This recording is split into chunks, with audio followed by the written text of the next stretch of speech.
Giovana, o que você pode trazer das experiências internacionais que você tem acompanhado, das lideranças feministas pelo mundo? Bom, depois dessas duas falas fica até difícil a gente comentar, né? Mas vou tentar fazer uma abordagem que junte os elementos que já foram trazidos aqui, né? A pandemia, ela é um fenômeno internacional por excelência, né? Pelos fluxos de pessoas, pelos fluxos de mercadoria, e a gente tem um avanço muito rápido, né? A nível internacional. Se a gente pensa que os primeiros casos são noticiados no final de dezembro, e já tem picos em outros países em final de janeiro, fevereiro, né? Então, por mais que a maior parte das respostas tenham sido de cunho nacionalista, como fechar fronteiras, esse tipo de coisa, eu acho que a gente precisa olhar para o internacional, né? E quais são as lições que a gente pode aprender, mas também como a cooperação internacional pode ser talvez a principal via de enfrentamento e de criação de políticas públicas para se pensar como a gente vai, inclusive, construir o pós-pandemia, né? Que é um assunto que é a questão do novo normal, como essas coisas vão ser normalizadas depois. Se a pandemia é um efeito internacional, significa que existem especificidades, mas também existem muitas coisas em comum na forma como os países têm vivido esse fenômeno, né? E não é só da pandemia do Covid, se a gente olhar como foi trazido, por exemplo, a experiência da epidemia de HIV no final dos anos 80, começo dos anos 90, mas também a experiência da Ebola, né, na África Ocidental, especialmente ali no Golfo da Guiné, como isso traz lições para a gente, especialmente se a gente for fazer essa mirada de gênero, né? E pensando no gênero não só como algo que diz respeito a mulheres, mas também levando em consideração as dinâmicas de masculinidade, como isso afeta diferencialmente homens também, né?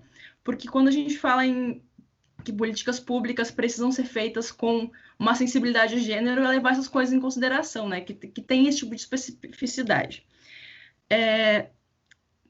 Um dos primeiros pontos que já ficava evidente lá quando começaram a surgir os relatórios da China eram os aumentos nos níveis de violência doméstica, né? Isso foi uma coisa que já era relatada pelos países africanos que enfrentaram a epidemia de ebola. Aumento de violência doméstica, aumento de violência sexual e uma dificuldade muito grande em lidar com todas essas questões de atendimento, de possibilidade de trabalhadores de saúde da área reprodutiva e sexual acessarem essas mulheres, as mulheres procurarem espaços seguros, né? Então, isso é uma questão que atravessa os países que estão lidando com a epidemia do Covid e que alguns lugares, né, especificamente, que são liderados por chefes de Estado que acabam abraçando muito essa política da masculinidade hegemônica, e aí que nominalmente a gente pode falar o presidente Bolsonaro, Donald Trump, Boris Johnson, tem enfrentado o Covid, ou não enfrentado o Covid, o que é pior ainda, né, muitas vezes negando esses aspectos, né? Então, essas políticas negacionistas, eu acho que é importante a gente fazer uma relação com essas políticas de masculinidade. Além disso, dinâmicas racializadas também têm aparecido nos países. A gente pode pensar, além do caso brasileiro, que já foi muito bem discutido aqui, nos Estados Unidos está aparecendo como a população negra e a população hispânica têm sido afetadas de maneira diferente. Isso diz respeito a questões que são anteriores à pandemia, né, como o acesso a recursos de saúde, como questões de soberania alimentar, porque a alimentação está muito relacionada com isso também. O Canadá é um país que está registrando um aumento muito significativo na violência de gênero em comunidades originárias. Então, nesses grupos originários, 1 a cada 5 mulheres que são indígenas no Canadá tem sofrido alguma forma de violência de gênero durante a pandemia. Então, são coisas que são experiências que são internacionalizadas, mas que nas suas especificidades são muito parecidas nos países, né? Então, me parece importante essa mirada global para a gente entender como nas especificidades existem questões que são comuns. E aí sempre pautadas por gênero, raça e sexualidade, né? Agora, na Coreia do Sul, que a gente viu que teve um segundo surto, e como a mídia local pautou muito a questão que isso foi localizado em bares de comunidade LGBT. Então, foi uma maneira de estigmatizar, né? Como a xenofobia, o racismo, a homofobia, o machismo sempre são pautados nesses momentos de crise para estigmatizar esses grupos. Então, isso está sendo muito utilizado pela mídia local para dizer, olha, são essas pessoas que frequentavam esses bares, que possuem esses marcadores que a gente está estigmatizando, né? Essa construção da culpa, ela aparece de maneiras diferentes, mas os marcadores são sempre mais ou menos os mesmos. Outra experiência bem interessante da gente pensar, especialmente a partir do que foi aprendido com a epidemia de ebola, é a importância dos grupos de base no enfrentamento a esse tipo de violência, especialmente de gênero, né? Então, grupos de mulheres, organizações não governamentais, como eles têm sido importantes, né? Muito mais eficientes, inclusive, que ações vindos de cima, vindo dos governos. E aí eu acho super interessante pensar como isso está acontecendo no Brasil. Então, de novo, fazendo esse paralelo com a tua fala, os grupos que estão atuando nas periferias, os grupos de mães, como isso tem sido uma das principais fontes de enfrentamento, né, à pandemia, muito mais do que ações que são aquelas ações top-down, né? Então, a gente vê a importância da base, a importância que muitas vezes de ações que são tocadas por grupos que já são marginalizados, já são muito mais suscetíveis a esse tipo de coisa, inclusive como é triste, né, a nossa realidade em que as pessoas que estão cumprindo uma função que deveria ser do Estado, por exemplo, auxiliando no controle da pandemia nas comunidades, estão, ao mesmo tempo, suscetíveis à violência policial. Então, é uma violência que vem de todos os lados. Ou seja, são fenômenos que a gente olha na nossa especificidade brasileira, mas como eles se replicam a nível global. E aí, pensando nessa abordagem, que de um lado é comunitária, mas do outro lado os governos, uma coisa que tem repercutido muito na mídia internacional ultimamente é essa história de que países com líderes que são mulheres têm enfrentado melhor a pandemia, né?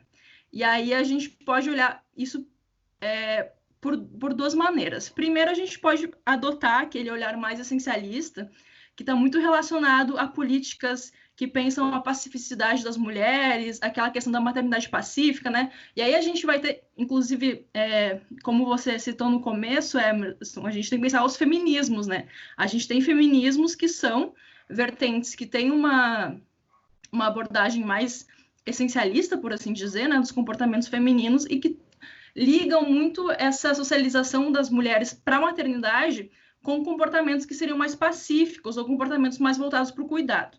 Então, essa é uma das abordagens que a gente viu especialmente nos veículos de mídia, né? Pensando como as mulheres são mais cuidadosas, mais pacíficas. No âmbito internacional, a gente vê isso muito naquela ideia de paz democrática feminina, né?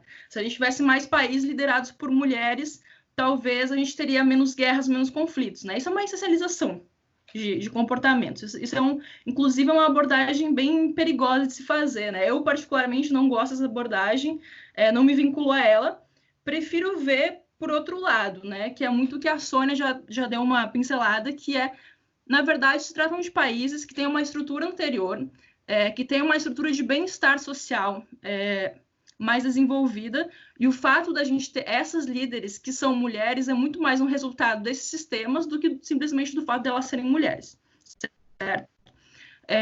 Se a gente vai pensar a importância desse tipo de representatividade, eu acho que seria legal a gente olhar, por exemplo, para grupos de trabalho que estão lidando com a crise, né? Quantas mulheres a gente tem lá? Quando se fala em representatividade, se pensa muito na ideia que é importante a gente ter mulheres nessas esferas de decisão, justamente pela pluralidade de visões, né? Quer dizer, mais visões da sociedade estão sendo trazidas, significa que possivelmente os problemas vão ser melhor abordados. Então, quantas mulheres a gente tem nos grupos de trabalho do Ministério da Saúde pensando ao enfrentamento ao coronavírus? Eu acho que é um tipo de abordagem mais importante da gente olhar do que simplesmente pegar líderes internacionais que são mulheres, que são advindas de países que têm uma estrutura de bem-estar social muito mais consolidada, certo? E que, inclusive, tem, talvez, aí não sei se é um termo muito adequado, um pacto social de enfrentamento ao coronavírus também diferente, né? Ao mesmo tempo, é claro, como eu falei antes, eu acho que é impossível a gente ignorar as dinâmicas de masculinidade. Se a gente pensar em termos de masculinidade hegemônica, né, aqui citando a Connell, eu acho que é bem importante a gente olhar para a política mundial atualmente e pensar como as principais questões são perpassadas por isso.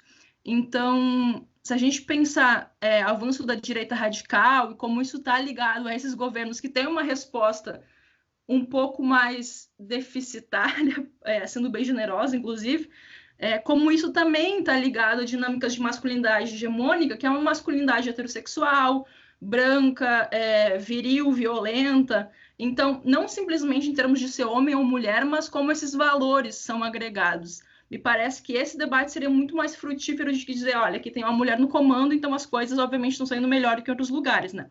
Até que porque se a gente pegar, por exemplo, a Bolívia, que é um país que tem uma presidenta atualmente, a gente não pode dizer que é exatamente um grande exemplo de enfrentamento ao corona, né? Então, me parece que é importante a gente trazer essa pluralidade, mas sair de visões mais essencializantes, né? Então, olhando para o internacional, como a gente consegue agregar tudo isso que até agora já foi debatido e como a experiência brasileira também poderia, né, se apropriar de questões que já foram aprendidas, de compartilhamento de políticas, né? Por que muitos países da África subsaariana estão enfrentando tão bem o coronavírus? Porque existe uma aprendizagem anterior lá que está sendo levada a cabo, inclusive muitos meios que foram construídos, né, durante o enfrentamento a outras epidemias estão sendo agora utilizados pelos governos. Essa questão do comunitário também está aparecendo muito, né? É uma pena que o Brasil tenha optado pelo caminho da não cooperação, por esse caminho de negacionismo, né? Porque a gente também tem no Brasil e aí eu acho que vocês poderiam até falar melhor do que eu, a gente tem uma estrutura prévia de aprendizado, né? A gente tem profissionais qualificados para lidar com pandemias, mas infelizmente se optou por outro caminho. Então, eu acho que de início a minha contribuição é essa, né? E aí seguimos com o debate. Obrigado, Giovana. Eu queria ver, né, rodando a palavra, né, o que a Sônia poderia trazer. Ela levantou um pouco que queria aprofundar algumas questões de biopolítica, né, essa questão de gerenciamento da vida. O que você acha que isso é interessante? E aí eu não sei até se vocês já, de repente, poderiam ver alguma questão com relação a partir da perspectiva de vocês, como é que vocês veem o pós-pandemia, né? Como é que algumas questões, se vocês percebem algumas coisas que podem, algumas dinâmicas que podem mudar ou se aprofundar? Eu queria muito agradecer a Luciene e a Giovana, né? Ecoar aqui algumas inquietações comuns, né? Essa preocupação enorme que a Giovana traz com essa máscara, né? Essa máscara construída, né, ideológica no Brasil da democracia racial, né? E dos seus efeitos, não só sobre as relações raciais diretamente, mas sobre as subjetividades, né? Como ela falou muito sobre as percepções subjetivas e as relações subjetivas e sobre as políticas, né? Sobre a forma como o Estado lida com a questão racial, né? Como esse paradoxo da coexistência entre a suposta democracia racial, né? E essa amizade, né? Entre aspas, né, Luciane, entre as raças, né? E a constante histórica profunda necropolítica, né? De gestão, né, da população negra, que começa, na verdade, vem da captura, né, no continente africano, atravessa os navios negreiros e que continua até hoje. Então, esse paradoxo estrutural, ela mencionou a Lilian Schwartz, né? Acho que a Lilian está trabalhando sobre isso em profundidade. Eu queria sublinhar isso, porque eu vou retomar isso de alguma maneira quando eu falar um pouquinho mais adiante sobre a biopolítica. E queria agradecer a Giovana por chamar a atenção para o cuidado, né? A cautela, a precaução que a gente tem com a fácil essencialização, né? Das gestões femininas, né? Pensar que como eu tenho dito já há algum tempo, não sou a única pessoa que digo isso, na verdade a minha inspiração original é lá o problema de gênero da Butler, né? Pensar que a categoria mulher é uma categoria construída de representação, né? Portanto, é preciso manter essa tensão viva. Inclusive porque ela nos permite pensar que a categoria homem também é uma categoria construída, né? Ela também não é uma categoria essencial. Eu muitas vezes acho que o feminismo, ou entre os feminismos, há uma certa resistência, né, a abandonar a categoria mulher como princípio organizativo do feminismo, e eu tenho dito que uma maneira interessante é virar isso de cabeça para baixo e pensar que vamos pensar que a categoria homem é uma categoria construída, né? Porque eu acho que essa é talvez a chave de leitura mais importante do feminismo, né?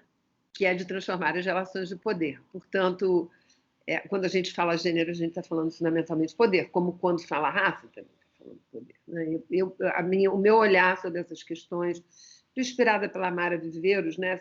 Essa concepção que eu acho que a gente tem que, no debate sobre gênero, no mundo todo, mas eu acho que na América Latina em especial, pensar que gênero e sexualidade estão sempre atravessados por raça e vice-versa, né?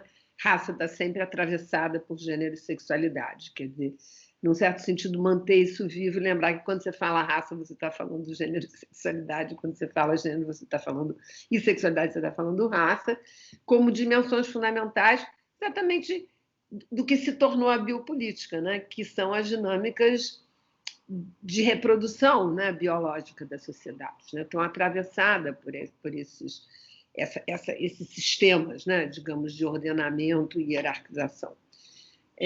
Dito isso, eu disse que eu queria retomar o tema da biopolítica, porque eu não sei em que medida vocês duas estão acompanhando, mas eu estou, por força do ofício, né, dever de ofício, mas tem, no debate internacional suscitado pela epidemia, e com repercussões no Brasil, ganhou muita visibilidade e apelo as leituras críticas, filosóficas e políticas sobre esse nó górdio entre biopolítica e estado de exceção, né? Há uma certa dominância no debate. Eu não quero me estender sobre isso, mas um exemplo disso são os textos do Giorgio Agamben, desde o primeiro texto que ele produziu sobre a epidemia, fazendo uma crítica ao Estado italiano, dizendo que era um exagero, que havia uma certa histeria, né? E que essa histeria se destinava exatamente a uma implantação do estado de exceção. Essa posição do Agamben está suscitando debate em muitos campos, inclusive no Brasil, há uma série de textos sobre isso que eu acho que é interessante que as pessoas leiam, né?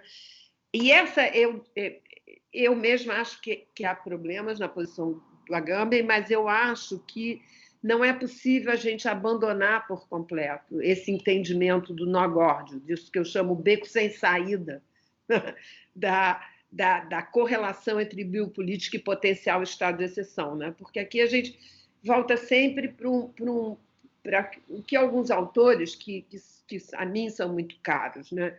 Como Foucault, como Hannah Arendt, em outro momento e numa outra clave de leitura, essa percepção de que subjaz as formas democráticas de gestão da política, sempre subjaz uma tentação autoritária, né? Há sempre um germe de autoritarismo pronto, né, para tomar as formas democráticas, né?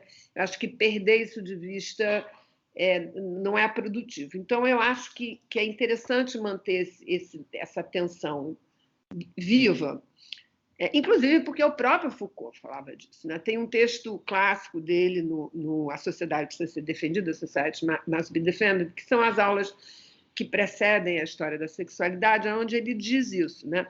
Que nas sociedades modernas nós contamos, de um lado, com leis, discursos públicos, uma organização do direito público articulada ao redor do princípio de soberania do corpo social, da delegação de soberania individual ao Estado e também de soberania individual, né? Da pessoa sobre a pessoa.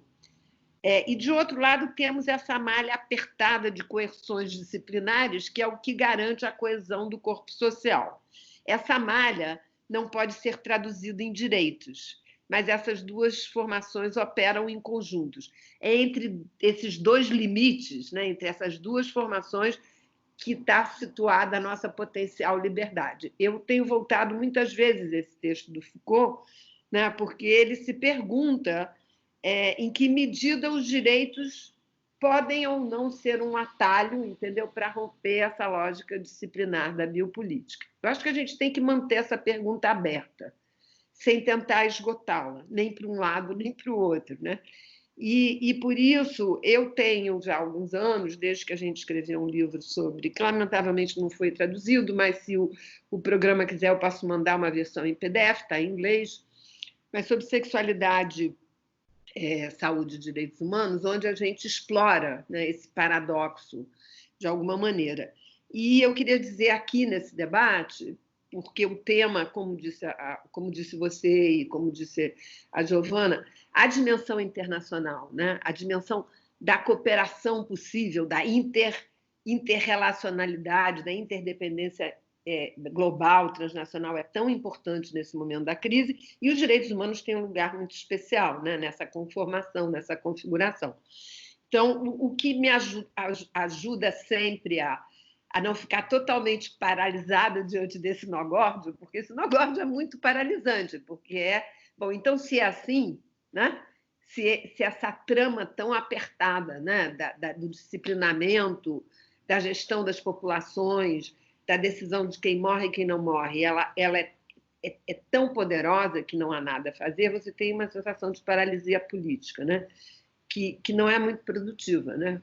Você faz o quê? Você vai meditar na montanha? O que você faz diante desse cul-de-sac, né? Desse beco sem saída? Então, para mim, tem sido muito produtivo toda vez que essa sensação me toma, retornar a essa formulação do Derrida, né, que aparece no Força da Lei, em outros textos dele, de que os direitos humanos são, ao mesmo tempo, indispensáveis e insuficientes. Né? De pensar que você não pode abandoná-los, tem que estar sempre ao lado deles, né? Mas também não perder de vista a sua insuficiência. E eu acho que essas situações de estado de exceção que a gente vive desde sempre, porque no caso do Brasil o estado de exceção não é uma novidade, né? E eu não estou falando aqui só da ditadura militar, estou falando dos estados de exceção, né, que subsistem em situação democrática, né? O que a Luciane descreve da ação policial, da ação do Estado, né, da letalidade promovida pelo Estado nas comunidades pobres e negras, é uma forma de estado de exceção, pode ser localizada, mas o que fazem as milícias, né? A gente tem microestados de exceção. Então, não é uma novidade, né? Mas eu acho que, diante da escala que o Estado, né, que os estados de exceção assumem na epidemia, né, por efeito dessa correlação entre biopolítica e política de coerção, eu acho que manter viva essa ideia do Derrida é uma coisa produtiva, né? Quer dizer, os direitos humanos são fundamentais, são indispensáveis, são imprescindíveis nesse momento, mas não se trata de ter uma crença religiosa de que eles vão resolver, porque eles também têm limites diante desse poder, né, do poder acumulado que essa teia produz. E a Butler, nessa entrevista que eu mencionei, né, ela fala, ela tem uma outra elaboração que eu acho que é útil também para a gente lidar com o nó górdio, né? Diz o seguinte, que nas condições de emergência, isso não é uma novidade, sempre o Estado de Direito é erodido, né? E surgem situações em que a autoridade do Poder Executivo do Estado se amplia, né? Por outro lado, a gente não pode esquecer, e isso é uma coisa que tanto a Luciane quanto a Giovana levantaram, que, ao mesmo tempo que isso acontece, todo um tecido, né, de resistência, de solidariedade, de correlação, né, nas comunidades, mas também intercomunidades. O que está acontecendo, por exemplo, no Brasil com o pessoal de saúde, né, os profissionais de saúde nesse momento? que são majoritariamente mulheres, sobretudo as que estão na base da hierarquia, mas é incrível o que está acontecendo. Isso precisa ser valorizado, né? Isso não pode ser totalmente evacuado da cena, né, em razão de uma interpretação de que não há nada a fazer porque o estado de exceção está decididamente instalado. Ou o trabalho das comunidades, né? Todas as favelas do Rio de Janeiro, em São Paulo, quer dizer, tem um esforço, né, de solidariedade, de conexão que precisa ser valorizado, né? E ela diz que, uma outra coisa, e é aqui que eu quero pegar, entretanto, o que mais me preocupa nesse momento do que o estado de exceção é a forma como as demandas capitalistas, e aqui eu vou chegar ao negacionismo, né?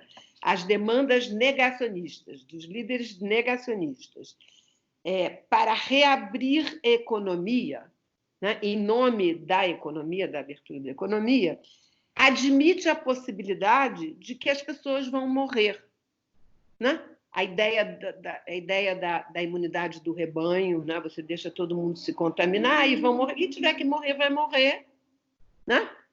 E a economia vai estar aberta, que é o cenário que nós estamos assistindo no Brasil, nos Estados Unidos, mas não só. Quer dizer, tem uma cena muito parecida acontecendo num contexto que politicamente na superfície, muito diferente dos nossos populismos de direita, que é, por exemplo, a Nicarágua, né? A maneira como o Daniel Ortega está conduzindo a epidemia na Nicarágua é exatamente desses termos igual. É deixar acontecer, né? Usando para isso um discurso de que o povo é forte, vai resistir.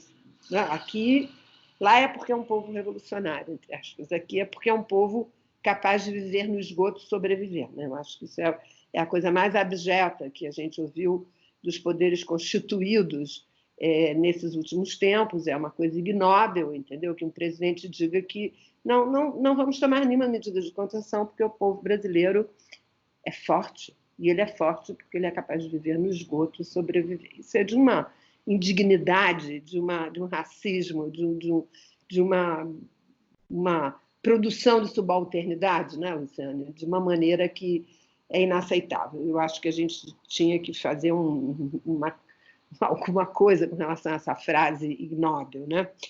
O que eu quero chamar a atenção disso é que esse utilitarismo em nome da economia, ele não é só um utilitarismo econômico ou político, ele é biopolítico, né? Porque, como apontou o Dr. Arnaldo Lichtenstein, que curiosamente é um médico, né, e diretor do Hospital das Clínicas de São Paulo. Ele não é um filósofo, não é um antropólogo, não é um cientista social.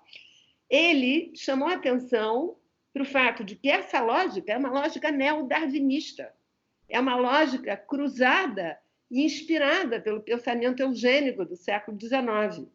O mesmo pensamento eugênico que produziu as construções raciais de que a Luciane falou aqui, né?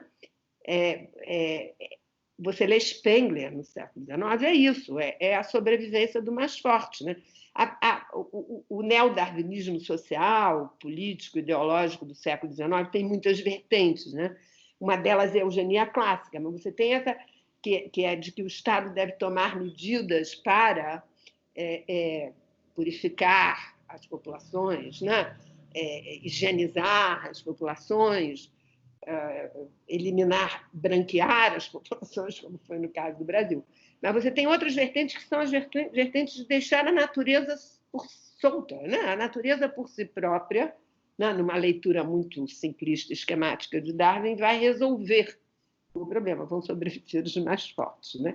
E então eu acho que associar o negacionismo político dos populistas, dos líderes populistas, com o masculinismo tóxico que a Giovana mencionou, né?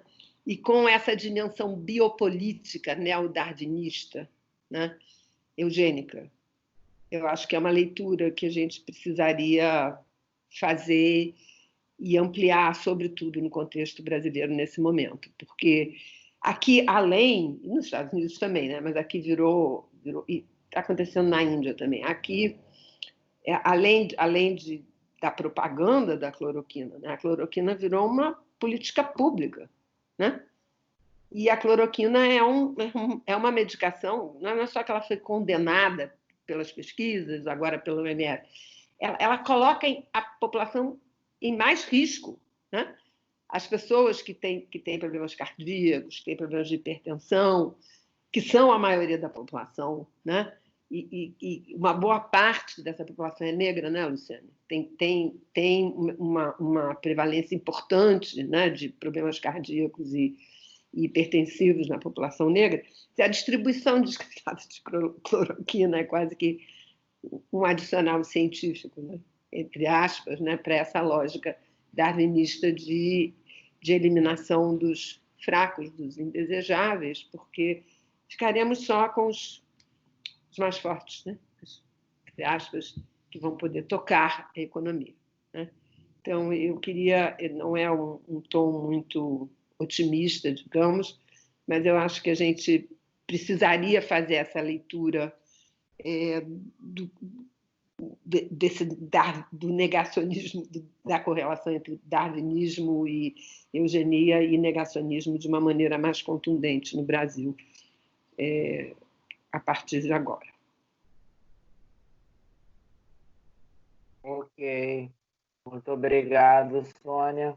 E aí eu passo a palavra então para a Luciene, né, fazer, né, essa outra fala e já tentar ver, Luciene, você tinha colocado também a questão, por exemplo, de mobilização, resistência também. O que você tem visto com relação a isso, né? Já que do Estado, né, de cima, a situação, como a Sônia tem colocado muito bem, está complicada. Então, o que fazer? O Rio é sempre fascinante, né? Eu moro no estado do Rio de Janeiro desde 2005 e eu, além de uma paixão genuína, acho que é própria entre gaúchos e cariocas de longa data, o Rio tem algumas formas, né, de resolver problemas que são muito curiosas. Aquele episódio do Mandetta negociando localmente, eu acho que foi na Cidade de Deus, eu não lembro exatamente, com o tráfico, foi que causou muita repercussão nacional, porque demonstrou muito essa forma de uma negociação que é muito histórica entre Estado e favela no Rio. E agora a gente tem notícias, para alguns chegam por memes, para outros as pessoas acham engraçado o fato de medidas serem adotadas em favelas do Rio de Janeiro pelo tráfico, né? E o que é curioso, para a gente não deixar de fora uma outra força que cresce no Rio, é que você tem, de um lado, a milícia pesando a mão na ideia de abrir o comércio, e acho que no início da pandemia, eu não estou relacionando, eu vou fazer uma fala que ela não relaciona uma coisa com outra, mas vocês lembram que existiu uma certa resistência da população a sair das ruas, né? E que continua existindo, na verdade, né? Por razões que não dá tempo de discutir aqui. Então, eu chamo a atenção para a auto-organização, no caso do Rio de Janeiro, dessas regiões dos territórios de favela por parte da população e esse elemento coercitivo, né, do tráfico, que tem chamado muito atenção e causado uma certa polêmica. E aqui eu não vou fazer nenhuma leitura sobre positivar ou negativar a atuação do tráfico, mas observar que ela tem existido.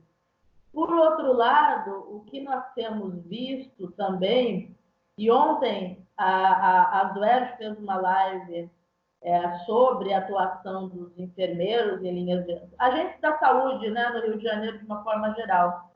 E uma das falas de uma professora da área de pneumologia, que eu não vou lembrar o nome dela agora, eu peço perdão por não lembrar, mas é muita informação, a gente tem feito muita coisa, foi no sentido, eles estavam desenvolvendo uma certa forma dos testes, algo assim, mas eles precisavam de um número de profissionais que não existia naquele momento para dar conta do tipo de testagem que eles precisavam fazer.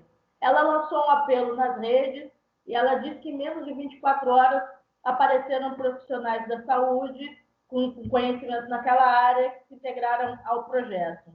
Aqui em Campos, a gente começou um trabalho, não é a minha população, não é o meu foco de estudo, mas a gente começou um trabalho com a população em situação de rua, que foi muito interessante. E, posteriormente, a gente fez uma campanha de fraternidade política com as catadoras, porque elas são muito atingidas. E, nesse caso, a gente está lidando com o gênero, no coração do gênero.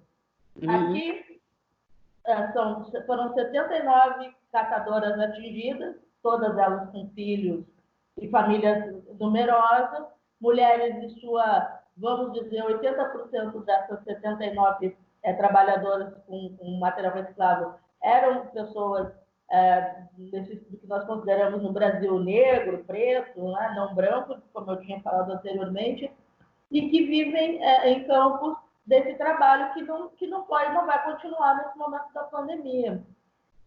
Eu acho que esse é um elemento, para mim particularmente, o elemento mais angustiante da pandemia, além do seu elemento concreto da morte e do sofrimento físico, é você conseguir pensar nessa escala de trabalhadores atingidos, porque não é muito fácil ter dimensão disso. Você tem dimensão do comércio que é próximo, que você vê fechado, mas você não consegue pensar em termos da escala. Essa questão da diarista é um outro elemento interessante por isso, quer dizer, porque, como a Sônia havia falado, essa relação informal, exatamente, ela tem que ser retomada, porque essas mulheres, elas não vão se deslocar, não porque elas não o fariam por necessidade, mas porque os empregadores, que geralmente são ou comércio fechado, ou a casa de privada para quem elas trabalhavam, não vão aceitar a entrada dessas mulheres para trabalhar por conta da sua circulação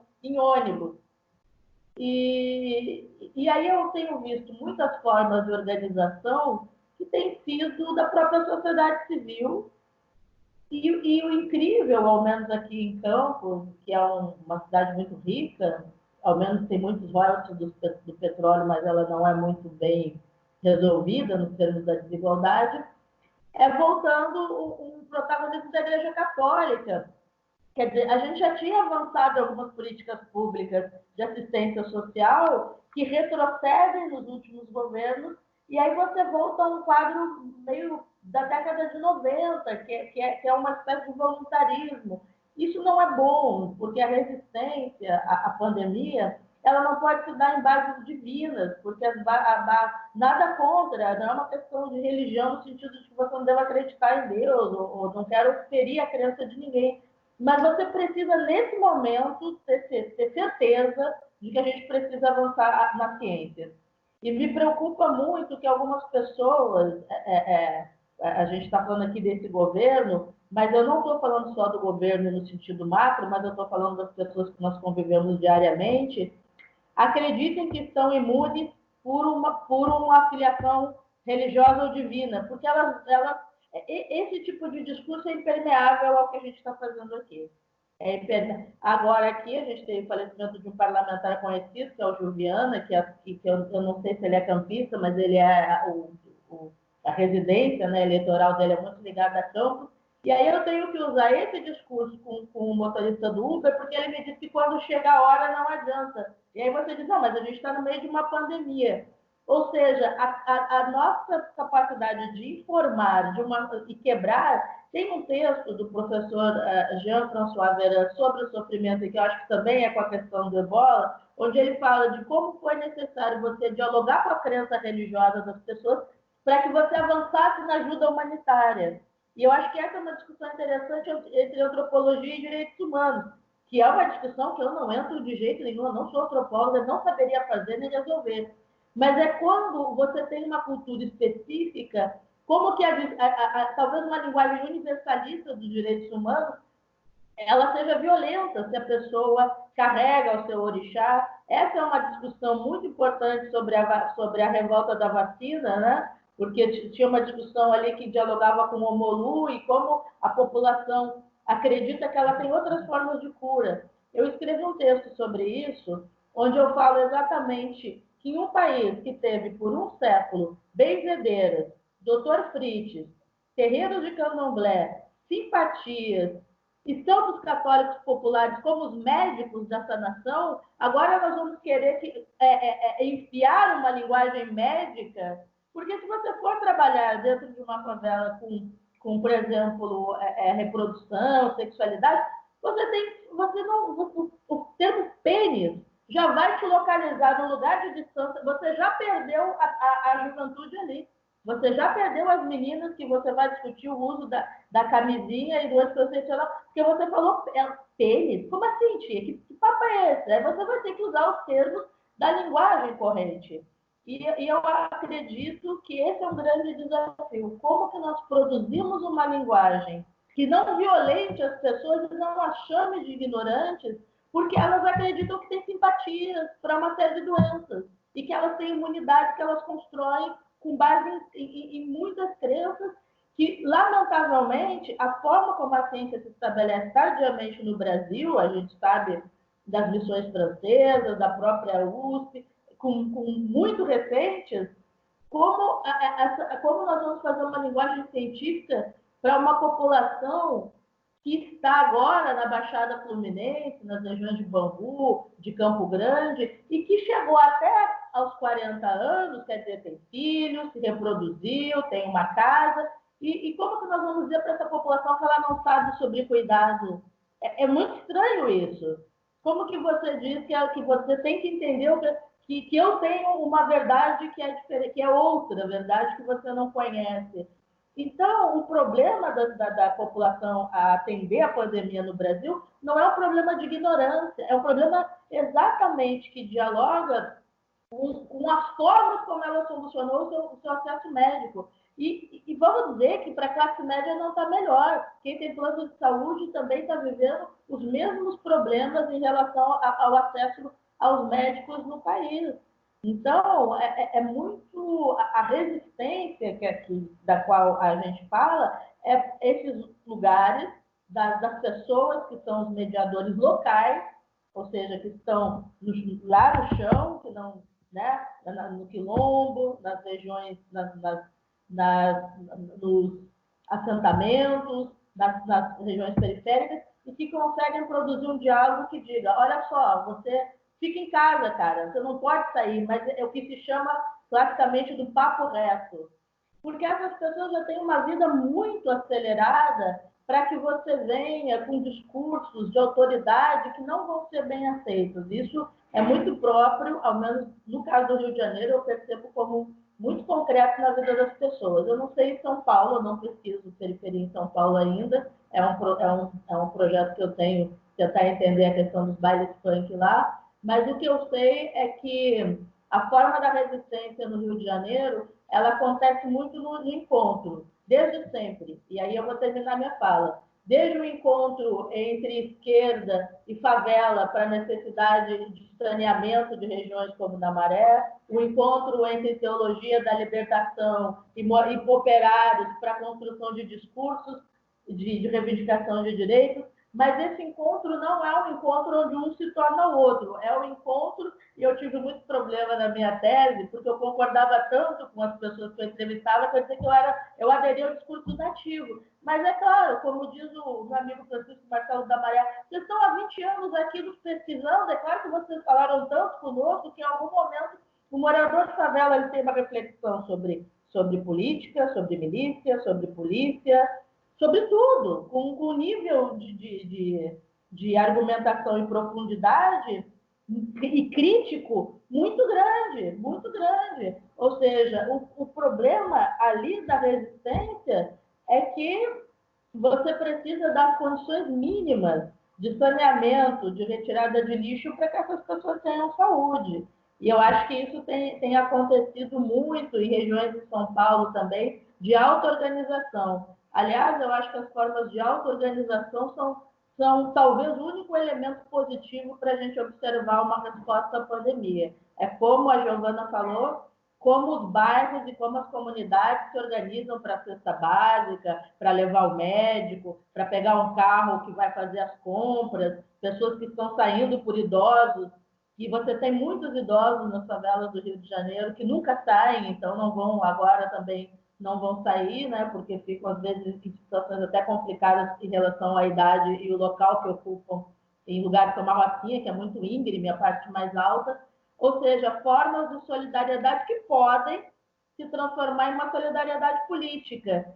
Se isso vai repercutir do ponto de vista eleitoral, ainda não sabemos. É uma incógnita, e aí é uma outra live, é um outro tema importante para se pensar, porque a gente tem umas meninas aqui que a gente trabalhou com as cestas, mas que aderem ao discurso do governo, né?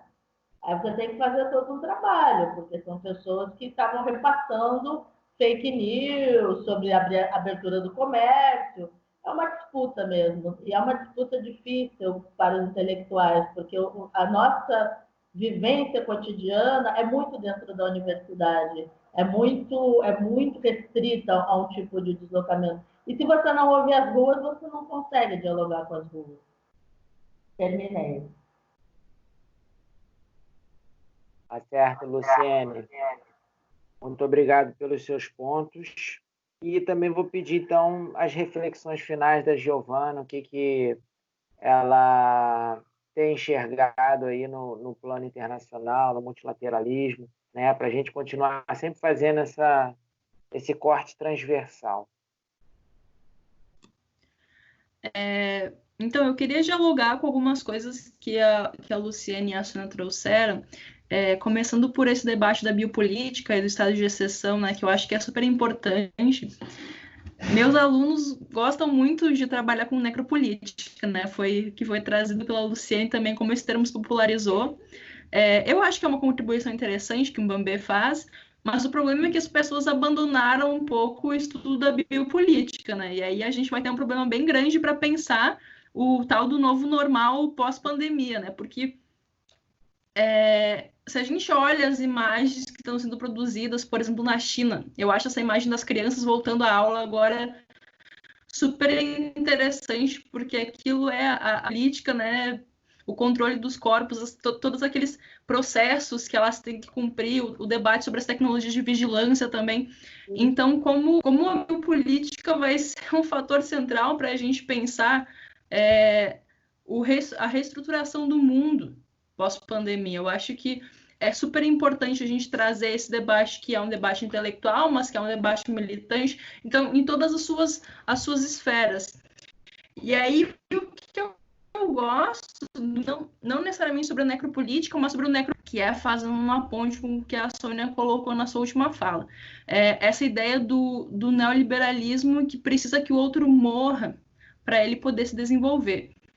E se a gente pegar o fato que a riqueza dos bilionários está só aumentando durante a pandemia, que a concentração de renda está numa escalada gigantesca, então isso é uma coisa que está aparecendo na prática, né? O Jeff Bezos vai se tornar o primeiro trilionário agora com a pandemia, ao mesmo tempo em que a Amazon emprega uma série de política contra os seus trabalhadores que estão denunciando as condições de trabalho. Então, olha como essas contradições estão cada vez mais evidentes, e eu acho que não tem como a gente pensar fora desses marcos, né?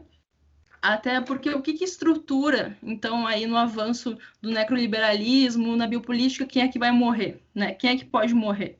Porque se a gente pensar, os mesmos grupos que defendem, que se colocam como pró-vida, né, debaixo do aborto, são os grupos que dizem que tá tudo bem a sua avó morrer, tá tudo bem empreender o genocídio da população negra. Então, quais são esses marcadores, né? Isso é bem importante. E o estado de exceção, esse estado que nunca deixou de existir, especialmente para nós que vivemos em países que vêm de uma experiência colonial muito marcante. Então, se o estado de exceção era o marcador do estado colonial, como ele nunca deixou de existir em determinadas situações, quando ele se abrange, quando ele volta a ser um marcador dessas sociedades deixa só de existir nas periferias, mas passa a ser um Estado predominante, quais são os direitos que são atacados em primeiro lugar, né? Se a Simone de Beauvoir falava que em tempos de crise os direitos das mulheres sempre são os primeiros a ser atacados, eu acho que a gente pode pensar isso de maneira mais ampliada, né? O direito dessas minorias que não são sociais, mas são minorias em termos de representação política, né? Como isso vai estar sob um ataque direto. No Rio de Janeiro, assim, a gente está vendo isso na prática, como a pandemia tem aberto espaço para uma escalada ainda maior da violência policial, por exemplo. Então, por que seria tão importante projetos de lei que foi... Agora me fugiu o nome, agora me fugiu quem foi que pautou esse projeto de lei, mas foi de uma parlamentar do PSOL, eu acho, no Rio de Janeiro, de que se parasse, por exemplo... Oi? Mônica, Francisco. A Mônica. Foi da Mônica, né? De que se parassem as operações policiais, por exemplo, como o Estado está se valendo cada vez mais dessa expansão do estado de exceção. Outro ponto interessante que eu acho, nos Estados Unidos, alguns estados incluíram dentro dos serviços médicos não emergenciais o aborto. Então, se utilizando do avanço da pandemia para atacar os direitos reprodutivos femininos. Então, se coloca o aborto como um serviço médico não emergencial. Qual é o entendimento que se tem, né, de saúde reprodutiva? Então, pensar essas duas questões que estão tão imbricadas, que é da biopolítica e do estado de exceção, vão ser fundamentais para a gente fazer um entendimento tanto do que está ocorrendo, em termos de direitos, ou mesmo direito sobre sobrevivência, mas também como o novo normal vai se construir daqui para frente. E aí eu acho que vai ser... Não sei se posso colocar nesses termos, mas o avanço da biopolítica como norma e como uma coisa que vai ser naturalizada, talvez não seja o melhor termo sociológico para empregar, e como isso não vai ser uma regra de estado de exceção, mas como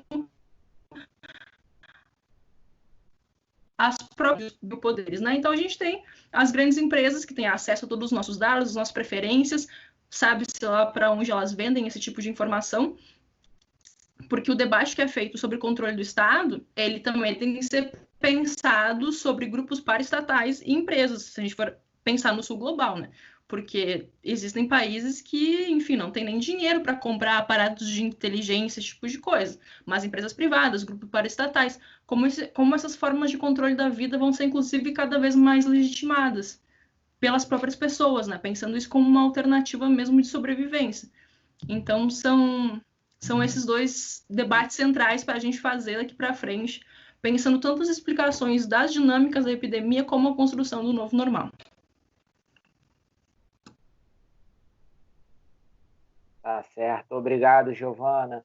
E aqui, não sei se alguns de vocês querem depois colocar mais alguma coisa, mas acho que a gente já pode ir encaminhando, né, para o fim, né? Já estamos aí passando de 2 horas, né? Que eu acho que foi uma discussão muito produtiva, porque eu, desde o início, quando a gente começou a conversar sobre a questão de gênero, eu queria justamente trazer uma questão multidisciplinar, né, para mostrar para os alunos de relações internacionais, para os alunos de defesa e segurança, como é que esses assuntos da política internacional e da segurança, eles são perpassados por várias outras questões. Então, tivemos aqui discussões super importantes sobre não essencialismo, sobre bio e necropolítica, sobre auto-organização, né, mobilização de base, sobre raça, gênero, orientação sexual, como é que tudo perpassa todos esses assuntos do local ao global, né? E como isso tudo faz parte das políticas públicas. Né? Então, são questões importantes, né, fundamentais para que a gente deixe aí para os alunos e para as pessoas que estão assistindo o programa para pensar um pouco sobre essas questões, né? Um pouco da contribuição de vocês, né, para todos nós. Eu só queria talvez dizer que está havendo muita futurologia, né, com relação ao que virá depois da epidemia, Eu particularmente, sou muito cautelosa, né? Eu acho que é muito difícil prever o que vai acontecer. O grau de incerteza já era muito grande, né? O grau de incerteza com relação à economia, com relação à desigualdade, com relação à crise climática, que foi um tema do qual nem falamos, mas que é parte dessa mesma cena. Então, eu sou muito cautelosa de fazer previsões. Agora, eu acho que uma coisa que eu desejo, ou aspiro, seria que essas questões abertas pela epidemia, né? Que esse caleidoscópio de revelações, que a gente não perca de vista, né? Esses pontos iluminados, que a gente mantenha vivo essas questões e esses debates. Eu acho que, se a gente conseguir fazer isso, pelo menos vamos ter o direito de respirar um pouco melhor, como diz o Baby, justamente, num texto muito bonito que está traduzido pelo site Boala, que se chama O Direito de Respirar, né? Então, eu acho que manter viva essas questões, manter os diálogos abertos, apesar da pandemia, né? Apesar do darwinismo social, apesar do negacionismo e dos estados de exceção.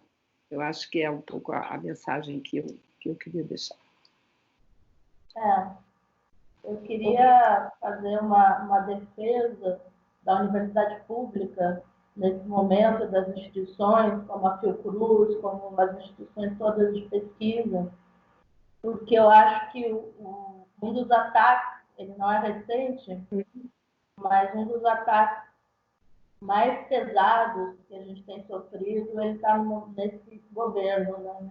E com as suas narrativas que são responsáveis por parte do quadro que a gente vive. Então, ao contrário, eu compreendo perfeitamente o cansaço das pessoas, né? Nesse momento de isolamento e até a depressão. Mas eu me encho de vontade de trabalho em defesa de algo que é extremamente importante para o que nós chamamos de mundo ocidental, né? Tudo isso é uma conquista, a própria característica do que nós chamamos de civilização, com as contradições que o termo guarda e que estão na obra do Foucault, do Elias, do Marx, do Weber, enfim, de boa parte dos teóricos que são mais céticos com a modernidade e seu caráter iluminista, mas eu acho que o tipo de quadro que nós vivemos agora, ele tem na ciência, porque a gente sabe que tem outras formas de explicar o mundo, né? E eu acho que aí a gente tem que lembrar dos indígenas, particularmente no Brasil, mas de outros povos que vivem de outras formas, mas eu acho que nós somos uma linha de frente e nós temos dado conta do recado com muito pouco.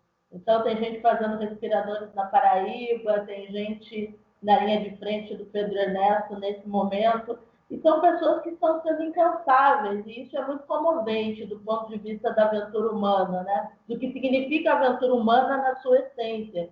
São essas pessoas que sabem do risco, e que mesmo assim continuam trabalhando de forma numa relação de potência com o mundo. Eu acho que é importante dizer que é o que a gente está fazendo na universidade. Nós não estamos parados, como pensa o Paulo Guedes. A gente está aqui trabalhando. Então, por que atacar o servidor público, né? Por que passar boiada no meio ambiente? Por que temos que ser nós sempre os únicos alvos de uma reforma que tem que acontecer em outro nível e não nas universidades? Então, dizer aos alunos que nesse momento todos nós estamos no mesmo navio aí, né? Numa nau, e o resultado pós-pandemia é resultado da nossa capacidade prática também de trabalho. Então, a gente tem uma perspectiva que é desigual, é claro, na relação com o capital, mas ela também é enganosa em alguns pontos, ela tem poros. A gente ataca onde é possível e segue uma vida mais digna do que certamente boa parte do Ministério que estava naquela reunião fatídica de semana passada, né? Então, a minha mensagem aos alunos e alunas é que sigamos defendendo a universidade pública. Bom, achei que foi incrível o debate. Desculpa, meu som está cortando um pouco às vezes, eu acho que minha internet já começou a cair agora. Foi incrível, foi de muito aprendizado para mim também, e que é isso, né? Valorizar instituições públicas, valorizar a possibilidade dos alunos agora terem contato com esse debate. E queria pontuar, assim, para finalizar, que eu fiquei muito feliz com o fato de que as produções sobre Covid e gênero estão sendo bem amplas. Inclusive, destacar, né, o papel do SPW nisso, porque a gente entra no site, tem um monte de literatura para ter acesso. Como é bom, né, a gente ver que essas visões estão sendo valorizadas, pensar que isso pode, inclusive, influenciar não só políticas públicas, mas esse trabalho de base que é tão importante, como a gente pontuou aqui. E fico feliz que, em meio ao caos, a gente consiga ter essa pluralidade de visões e trazer esses temas tão importantes. Então, agradeço muito. Espero que tenha sido muito proveitoso também e que seja para os alunos. Com certeza eu vou dizer para todos os meus alunos assistirem e procurarem mais essas abordagens, né? Como disse a Luciane, ninguém está em casa fazendo nada, né? Não tem um cientista social que está parado agora, que não esteja produzindo. Valorizar a comunicação científica também, né? Fazer essa ponte. Então, acho que essa iniciativa dos seminários do IRID é excepcional nesse sentido, né? Muito feliz mesmo que a gente siga avançando esse debate e sigamos, pelo menos, com um pouco de esperança, né, e resiliência nesse momento tão difícil. Legal. Muito obrigado, então, a todas vocês. E dessa forma, né, deixando aí essas contribuições, encerramos mais um seminário virtual do IRID. Muito obrigado. Obrigada. Obrigada.